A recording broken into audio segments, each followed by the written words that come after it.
can they not see this and want to subscribe? I don't understand how it's taking so long. Yo, when it's $9.99, I'm probably gonna faint. Just because the anticipation is gonna be so heavy.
Got it? Yes.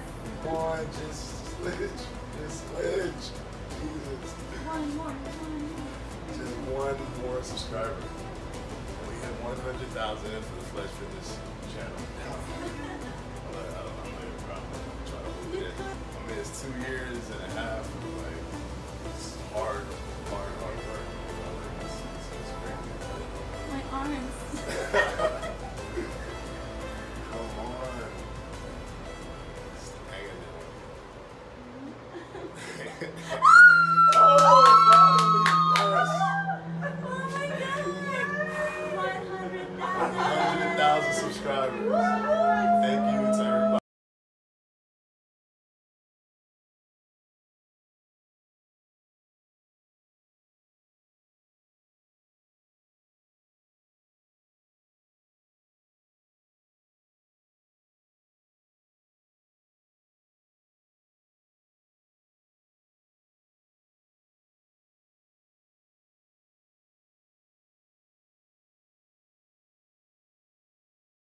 First of all, guys, I want to say we did it. We hit 100,000 subscribers, and this was something that I never thought that I would be able to do when I first started my channel. I honestly was shooting for 1,000 subscribers, and in that process of shooting to 1,000 subscribers, I realized that there are other people with the same passion for the message that I was putting together week in and week out. And it was at that point that I decided to shoot as high as I can. And I made a goal to keep on pushing until I hit 100,000 subscribers. And now I'm here, and my new goal will be 500,000 subscribers. And if I ever reach that milestone, we'll shoot for 1 million. But now I normally do intermittent fasting videos. I normally show research on intermittent fasting, but I put that on hold for today because I want to give you guys a lot of value, and I do want more people to join the intermittent fasting movement to create their own channels. So if you do have a channel and you're struggling, hopefully this video helps you, because it will guide you in what you can do in 2018 to increase your channel's engagement and people subscribing to your channel, so that you can also eventually reach 100,000 subscribers. So thank you guys for 100,000 subscribers. Now, without any further ado, let's move on with this special edition video. Okay guys, how to hit 100,000 subscribers on YouTube. Now, I did it within 2 years and a half. Granted, I had a transformation video about 5 or 6 years ago, but that's all I did. I had a normal video. I had a normal generic channel. It was my full name. I just simply uploaded a video, but a lot of people were very interested in how I did the transformation. What did I do? They know that I used intermittent fasting, but they weren't 100% sure. And then basically like 8 months later, I did a questions answered video. And then after that, I didn't do anything. I didn't do anything for like 4 years. I just left it alone. I just didn't even touch my channel or didn't even do anything to it. Wasn't even thinking about doing a channel. It was just a simple 2 videos that were there, and that's it. I then at one point decided to start my own website where I was going to give out information about intermittent fasting and have things that you can buy there in terms of like fitness gear. And then it was then that I went on YouTube, and I didn't want to look at YouTube as just like a commercial or an advertisement. I wanted to look at YouTube as a place where I can give value to people, and then that will reciprocate with them going to my website, so it can build traffic to my website, and then they'll be able to learn more about intermittent fasting, have articles written about intermittent fasting, and also if they wanted to buy fitness stuff like hand wraps or jump ropes or whatever it is, they can go ahead and buy it on my website. So it was a way to build my business, but while providing value. But once I started putting out videos and I started seeing that, people were getting benefits from that, I refocused myself to making YouTube my #1 primary goal to build and grow. And then that's when I started to implement certain strategies that I'm going to share with you today that allowed me to get to 100,000 subscribers. First thing you have to know, this is the mindset that I want you to go into when starting your YouTube channel. Engagement is king. You're literally working with or against 2 things: the algorithm, the YouTube algorithm, and the true audience. And the reason why I say YouTube algorithm and true audience is because this true audience will dictate what this does, but then this thing will predict what this thing wants. So then you get a higher possibility of viewership and engagement because of what you did for the true audience in the beginning. So it will be a reciprocating effect, and it will be a snowballing effect if you can get these 2 things to continue to ping pong you upwards. Never ask for them to subscribe in the beginning of your video. And if you gain a good amount of following, like maybe about 1,000 or 2,000 subscribers, try not to ask them to subscribe as much as possible. Why? Because you want the most engaged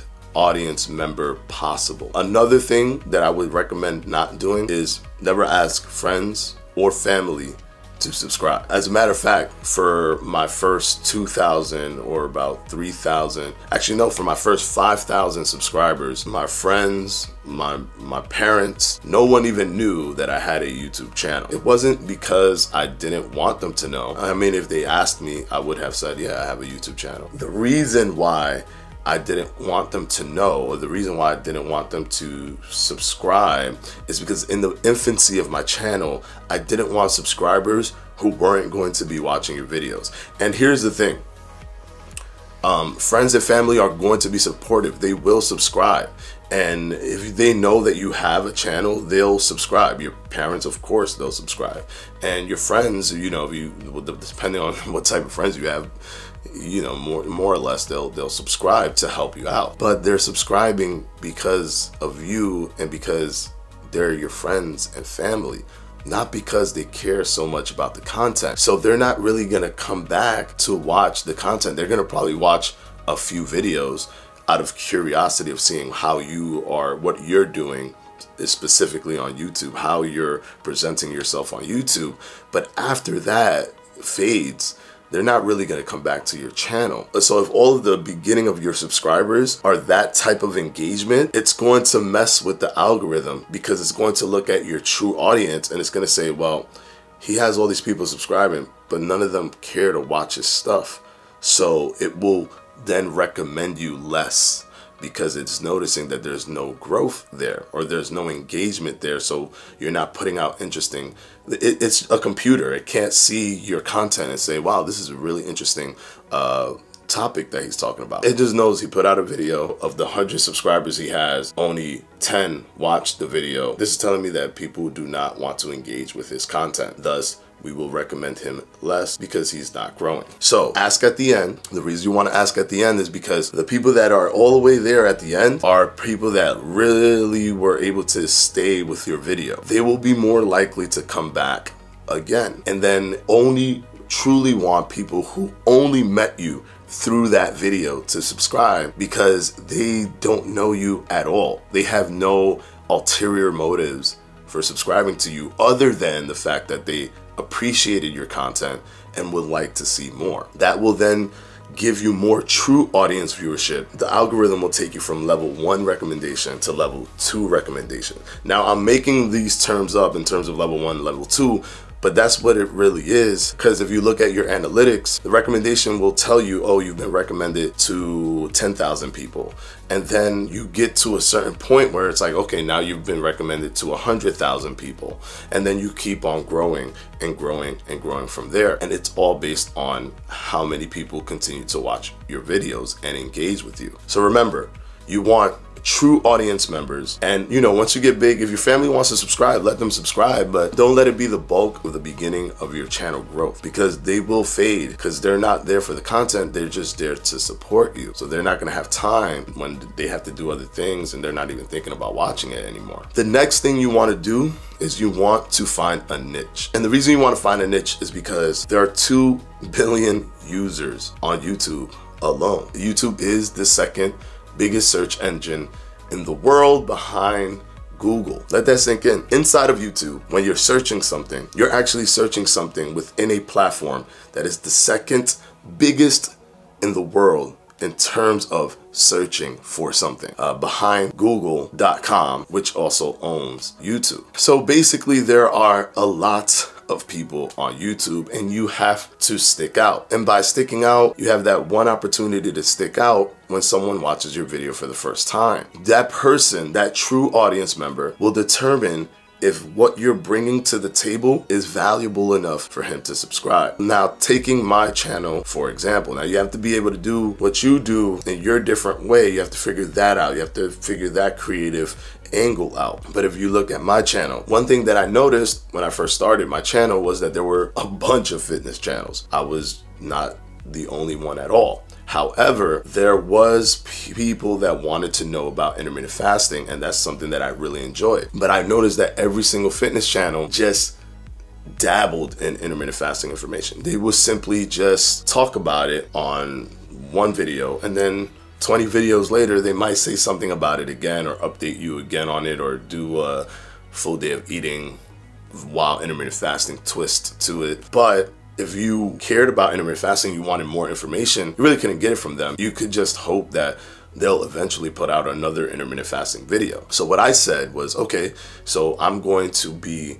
the intermittent fasting channel. I'm gonna be the channel where you can come to it and you know that more than likely you're gonna get intermittent fasting information, and then I might dabble in other things, but usually the premise of my channel is intermittent fasting. So if you're an audience member and you see someone with 100,000 subscribers and then you see someone with 500 subscribers, what would make you decide to subscribe to the 500 subscriber channel? See, what Social Proof does is it enhances the trust in the audience member that you will be consistent with your content, or that you have done the work behind what you need to put forth for your content. So if they see that you have 500 subscribers and they see that someone has 100,000 subscribers and they follow that person already, if all you do is do the same thing as that person, it's gonna be tough for me to say, okay, let me subscribe to you. However, if when they see you, they're like, wow, he's giving me intermittent fasting content. This guy's a big fitness channel. He's given it to me before, but not as consistent as this guy. There's value in me subscribing to him. So make sure that whatever you're doing, it's niched, and you can keep on niching it. Just so, listen, 2 billion users, there's gonna be 100,000 people that care about what you're talking about. Even if you think that they don't exist, even if you think that there's no way, even if you think you're the only one, you're not. And it continues to grow. YouTube continues to grow. There's gonna be more users on the platform as the years go by. So yes, niche it as much as you want. Just make sure that you're constantly putting out content. And if someone finds your channel, they'll notice, oh, wait a second, he's always talking about this. I can learn more about this if I subscribe to his channel. And then the other thing that you want to do is that you want to put out videos consistently. The reason you want to put out videos consistently is because you want the algorithm to know that you're consistent, and you also want to build up a catalog so that when someone looks at your video, sometimes they do a little bit more research to determine if they're going to subscribe. They'll go into your channel and they'll see what else have you been talking about. And if it's consistent and you've been niching it and they see that that niche is there, and they see that you're doing it every week, okay, I'm trusting him a little bit more because I'm seeing the dates on these things. It's every week. He's talking about similar topics that I care about. I'm gonna go ahead and subscribe. So be consistent. Now, another thing that you want to do is that you want to be the ambassador for whatever niche you choose. You want to really know what you're talking about. So that means doing your homework as much as you can per week, even if it has nothing to do with the video that you're going to put out. No, of course, you have to do the research before you put out a video. If you want to be a true ambassador, remember the internet is vast. There are doctors that can watch your content. There's scientists that can watch it, professors. You have to ensure that you're putting out accurate information that has a backing to it, a research studies, things to that nature. The times of fitness experts just getting on a camera and saying, hey, you know what I do this and I do that and this is what works and that's what works, it's over. You actually have to be an ambassador, and you actually have to truly know what you're talking about by consistently looking at the research and studying the research randomly, just to have more knowledge about the topic so that you have more confidence when you talk about the topic on camera. Now, in the beginning, when you're first starting out, search topics on YouTube, literally type in topics within your niche and see what pops up. For example, if you write intermittent fasting, look at what it says after. Intermittent fasting for weight loss, intermittent fasting while working out. Look for what it says, and you know that means that people are searching for that topic. Then go ahead and build a video behind that topic. You want to do this because you don't really have an audience yet to give you feedback. Until you get an audience to give you feedback, you won't really know what they want you to talk about. So in the beginning, you have to do these searches and figure out, what people are looking for. That way you can put out videos that people care about. Another thing is you always want to look at your analytics. If one video does better than the rest, if you're normally getting 50 views, 60 views, 50 views, 60 views, and then all of a sudden you get 500 views, look at that video. Look at what made that video special, and then try to replicate it while providing new value to your audience. Through your journey, you're going to have a few of these videos that do better than most of your videos. Those are the videos that you want to look at and see what you did right to keep on going in that direction. Because if you can get another one to be 500 and another one to be 500, then your consistent numbers will be 500, 450, 500, 450, and then out of nowhere, 1,000. Then you move into what you were doing right there. In the beginning, don't be afraid to experiment. One thing I did, for example, is I would talk in my car. When I first started, I talked in my car, but then I became more confident. I think I hit about 5,000 subscribers, 4,000 subscribers. I got an actual camera, an actual DSLR camera. And then from there, I tested the waters. I sat in a desk, and then, I had a black background behind me. And then, I had distance on my camera, so there was depths and I can pop in and out. And then not everything worked. I tried answering my question in a walk around vlogging style. That didn't do well. But then what really pushed my channel was when I started doing this style, with the white background and all the editing around me in a very different way, having things happen so frenetically and so quick that it just kept the viewer there while they were learning at the same time. Because you remember, you still want to stimulate the true audience to stay and watch your videos, because that's what's going to make the algorithm understand the importance of your videos and continue to recommend you to more and more people and keep on putting you at a level 5, level 6, level 7, level 10 recommendation. You have to take risks to budge. If you see that something doesn't work, for example, like my walk around vlogs, you can cut that and continue to see what works, and always be smart about it. When I did the walk around vlogs, I still kept the other pieces of content intact. I just added an additional day for those vlogs. So that way I wasn't taking anything away from my audience. I was providing something new, and I can test it to see if it worked. If you consistently do everything that I mentioned here, you will be able to grow your channel. Understand that this gives you the best opportunity to grow. However, there's still a smidget of luck attached to it. But you can beat this luck, or you can reduce the possibility of the luck going right by you by putting out more videos. Every single time you put out a video, that is a possibility for you to explode or for you to do very, very well. At any moment, YouTube could just simply decide that because of one video is getting a bunch of clicks, it'll promote it very heavily, and then that will be your catalyst to build your channel. The more videos you put out, the more chances you have for one of those videos to finally take off. And that's it, guys. And of course, I want to thank my patrons from my Patreon, and I'm gonna put their names right up here.